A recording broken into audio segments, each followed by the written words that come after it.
Hey guys, what's up?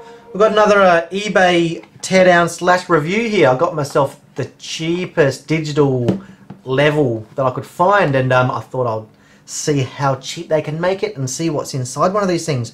I kind of needed one just for nothing precision or anything. Just, you know, I'm sharpening knives, I can put it on the knife and get the angle compared to the sharpening stone, or just basic sort of level stuff where it's not too critical, but you know, I want to get some sort of number.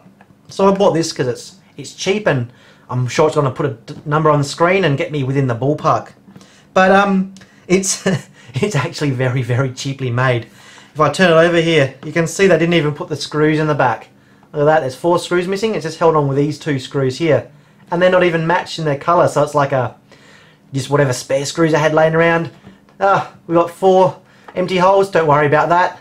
You know, the case is a bit loose, but hey, we're only paying, I don't even know how much I paid for it, less than 10 bucks, maybe only a few dollars for it. But I thought we'll have a look inside, see what chips they're using, and see what the go is. So I will turn it on before I take it apart, just to see if it's working. We've got the usual 9-volt battery snap here, and we plug that in.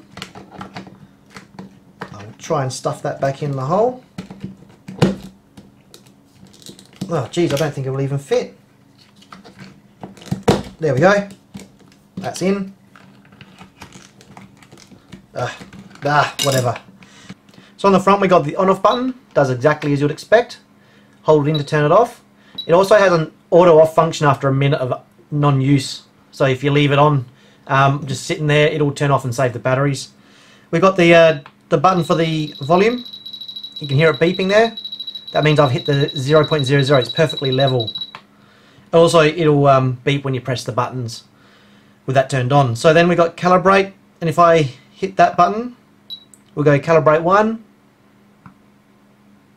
then calibrate 2, then we're done. So if you set that on a perfectly level surface, you can zero this out to make sure it's calibrated correctly and you're reading true values. Also, if you want to set a 0 reference to something else, like you want to measure from a known angle and see the difference, you can set the calibration to that as well. Then we've got the mode button.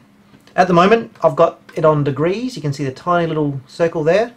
If I hit the button, we'll go to this mode. So this is flashing. It's a bit annoying, but what that is that's like the 0 reference as well. So if you've got the calibration set and you don't want to change the calibration, you can put it into this flashing mode, and wherever it's set, when you get it to this flashing screen, it will read that as 0 until you change it back. So that's a handy kind of way to set a different 0 reference without ruining your calibration. And then the other mode is percent, so it will show you percent of gradient. So you can, if you've got a road or a pipe that you're going to check for good drainage, you can set the correct percentage of slope. And then there's a hold button, so we can hold and then look at it, move it around, hold the same thing, just like on a multimeter. If you hold that button in, then it illuminates, if you can kind of see it under the strong lighting. And that's pretty much all we got for the controls. Let's pull this thing apart and see what we've got. Hopefully we don't have a chip on board. The old black blob on the circuit board. Hopefully we've got discrete chips so we can get some part numbers. So let's open this thing up.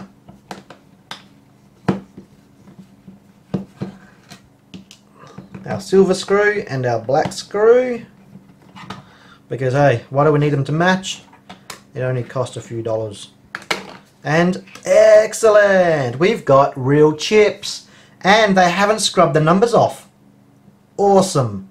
Alright, I'm going to pull that circuit board out, see if it's a double-sided PCB, and we'll check out what we've got. 3 little chips there.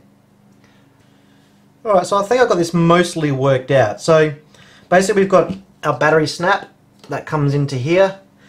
Then we've got a little transistor and then a larger one. Now what happens is when you want to turn the backlight on, this transistor is activated or turned on.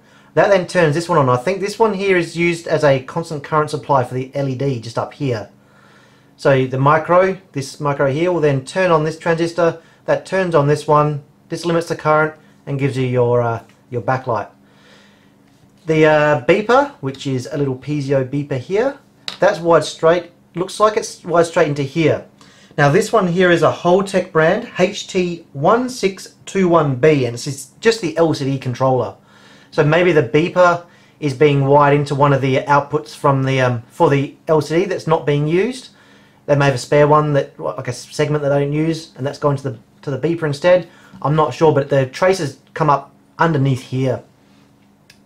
Then over here we've got our micro. This is the brains of the operation. This is actually an ST micro part. It's an STM8S10. Just a little 8-bit micro. And then this little chip down here, this is the one that we're using to detect our angle. It's a 3-axis accelerometer, and it seems to be an NXP part, possibly, or a clone thereof. The closest I could find was an MMA8451Q, and it's just an NXP 14-bit / 8-bit digital accelerometer.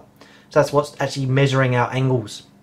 We've got two little transistors here, well, actually voltage regulators, because the chips run on like 3.3 volts and 5 volts and whatnot. So that's what these two little parts here will be doing. They'll be dropping that 9 volts down, and just a few other little capacitors and whatnot around the place. You can see here there's a programming header. That one wires straight up into here. We've got a ground and then a like a V+, and then there's some signal wires that will be used to program this chip.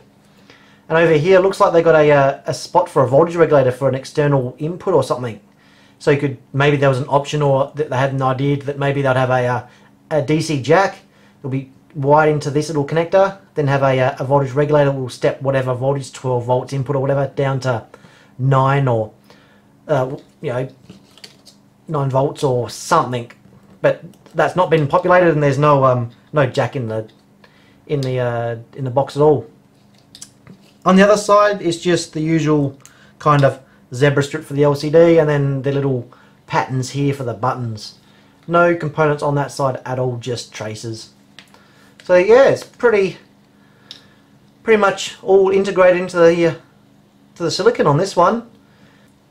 And then of course the zebra strip and the buttons, we got our usual little carbonized rubber there, and our zebra strip for our LCD. So that's pretty much all we got going on in there.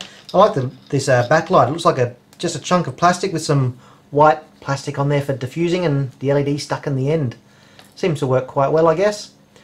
And I noticed here we've got our usual Chinese style web address. It's just a bunch of numbers at qq.com, like an email address there, maybe for ordering purposes or something. But yeah, I've noticed a lot of these really cheap devices, they don't have an actual name or anything. It's just like a serial number or just a bunch of numbers. Not sure why they do that, but hey, it seems to be a Chinese manufacturing thing. And that's what you'll find inside one of these cheapest chips, eBay Digital Levels. I managed to get that door on there, on the battery compartment, and I found some screws just in my junk pile, which fit in there perfectly, so they're all together nice and solid. Alright, we'll see you around. And oh, just one note, we've just set up a Patreon, so somewhere around you'll find a link if you want to contribute to the channel and see more cool videos. If not, that's cool, just stick around and keep watching, no problems. Alright, we'll see you next time.